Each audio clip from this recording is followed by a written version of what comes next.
Arlene, Mel, Duchins, family and friends. Jewish tradition believes that in the time after a person passes away and before they are buried, the soul, separated from the body for the first time, hovers near the body as it's getting used to the idea of being apart. In that transitional time, the soul needs some comforting before it can be set free. So the Jews do something called Shemirah, the watching of the soul, really the comforting of the soul before it leaves the realm of the body. My temple has round-the-clock volunteers who sit with Evie's body, even virtually, and pray, meditate, sing and chant to his soul to embrace Evie's spirit.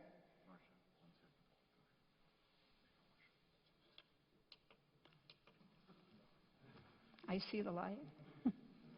To embrace Evie's spirit. Arlene and Mel joined me the other night to participate in this ritual, to comfort Evie's soul. In that sacred ritual, we honored Evie as a spiritual being who lived on a plane that we may never understand. Evie was a holy being who knew only one thing, and that is love. When you look at the face of Arlene, as she devoted her entire life to the comfort and health of Evie, evidenced by his smile, her face radiating love. Worry, yes, but more prominent than anything else, love. And Mel was the night watchman. He and Evie bonded at night, companions in the large king bed. Evie's brothers and your wives accepted Evie for who he was. All hearts were open for Evie. And now, Evie's soul, free from his Herculean struggle to survive, is free to roam, to explore, to experience joy, pain-free, to hear the unobstructed music in his soul. Evie, of all humankind, was a living example of the words of Pierre Chardin. We are not human beings having a spiritual experience. We are spiritual beings having a human experience. Evie's human experience is the greatest unconditional love story of all time. Greatest love story of all time. May we all be elevated by his love and his life. Amen. All right. So I'm not a man of many words, but let me sit closer. I would probably say everybody knows the quality of life Evie was dealt with, by no choice of his own. So it's pretty miraculous to be here 41 years later. So I'm going to put my selfishness to the side for once, let him have the freedom and the hope that he's up doing something.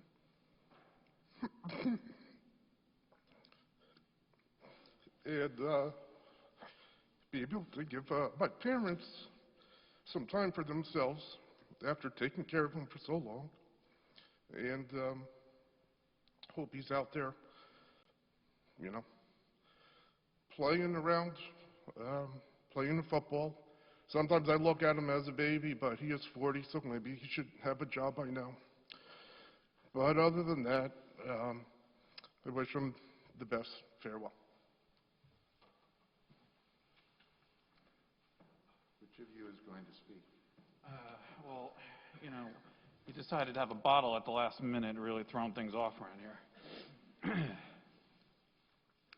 So I'd like to introduce you to Paul Everett Duchin and give you the backstory of who he's named after.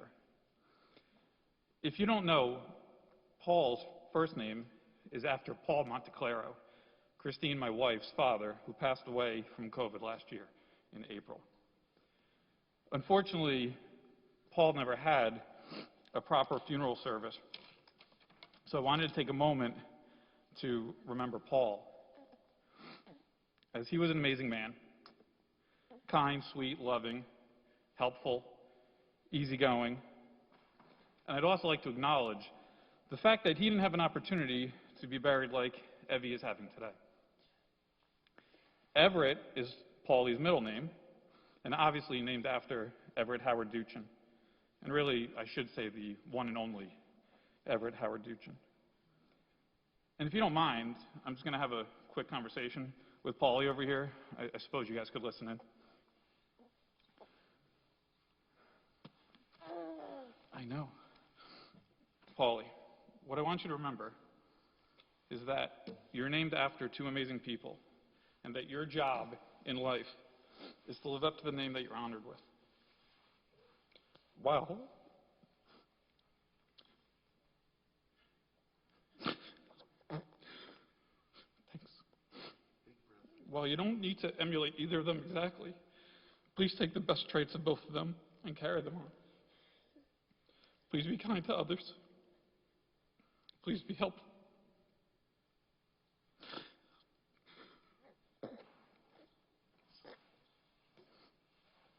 Please offer assistance when asked or not. Smile. Smile. Burp.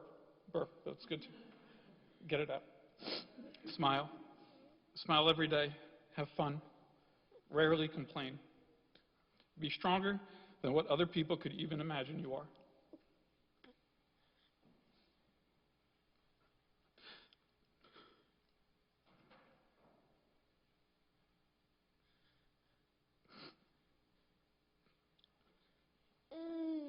Above all, appreciate life and the time that you have here, because you don't know when it'll stop.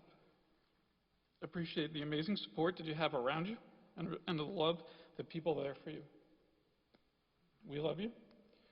We love Paul Monteclaro, and we love Everett Howard Duchin.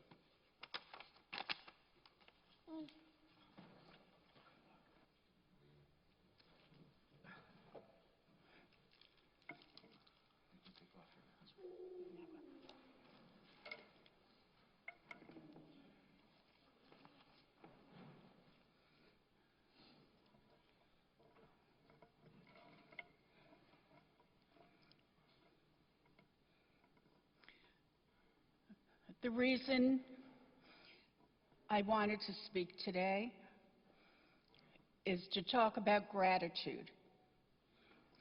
We owe so much to so many. From Evie's birth at Clara Mass Hospital, where Mel and I couldn't agree on a name for him that did not start with E. And so, of course, we ended up with Everett. To his doctors who followed him throughout his first months, and then through his traumatic and life-changing diagnosis. We have gratitude to the dedicated nurses and doctors from United Hospital and Children's Specialized, Morristown Hospital, Robert Wood Johnson in New Brunswick. What used to be called Rahway Hospital is now Robert Wood Johnson Hospital, Rahway.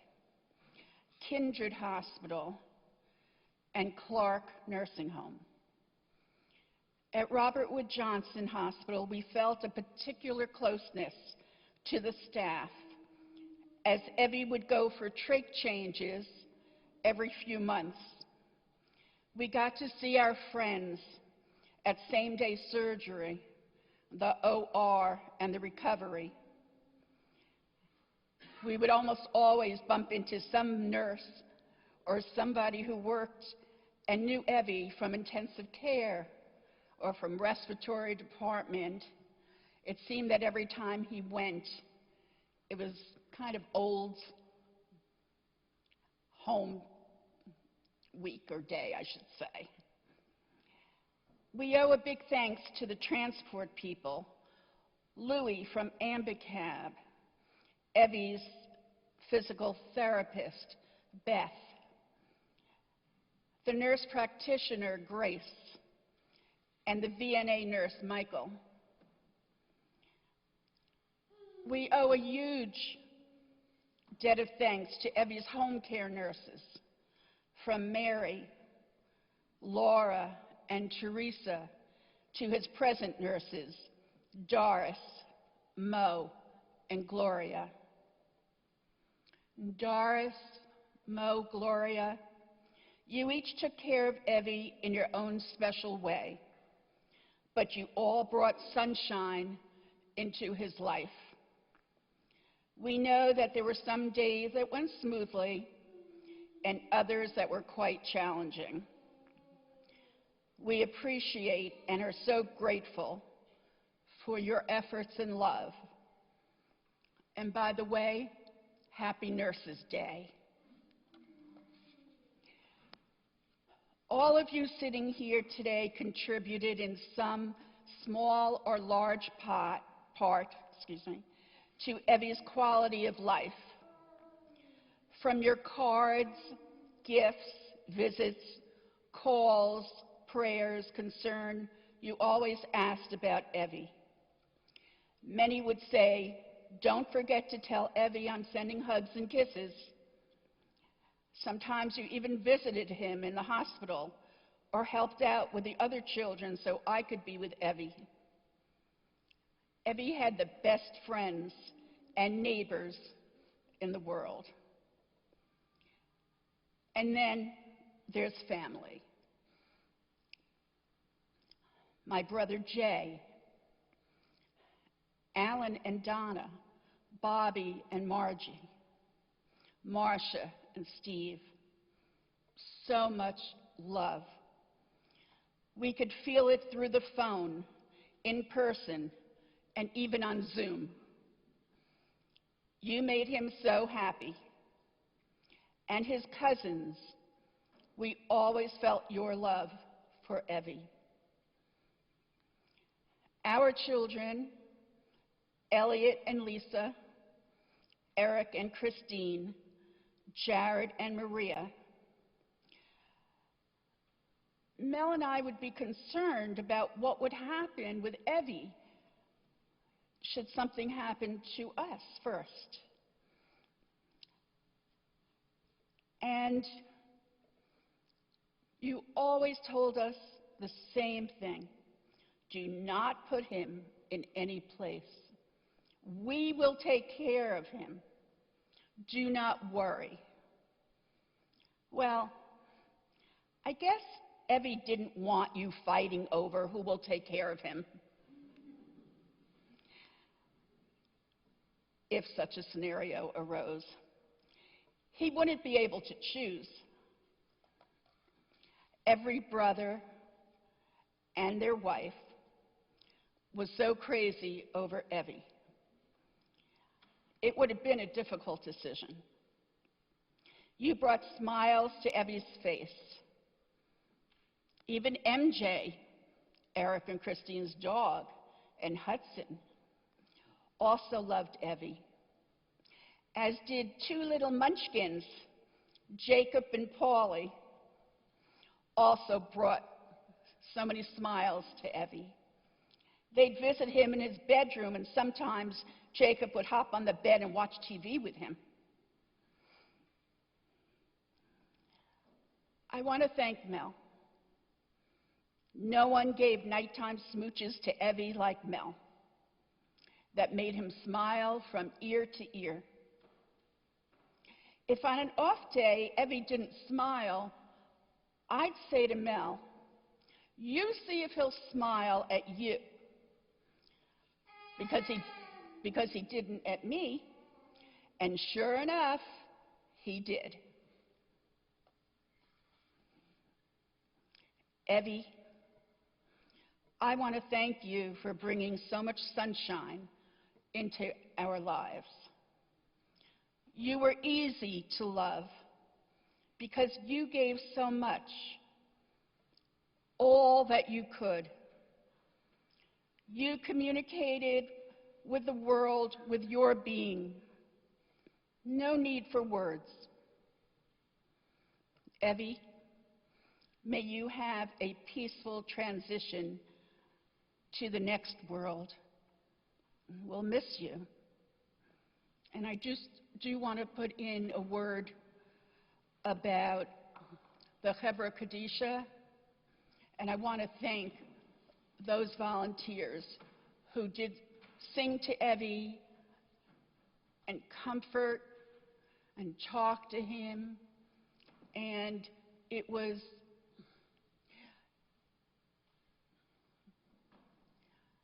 very comforting for us.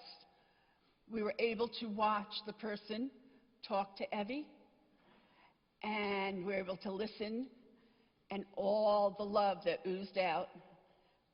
I know that he was getting a good send-off.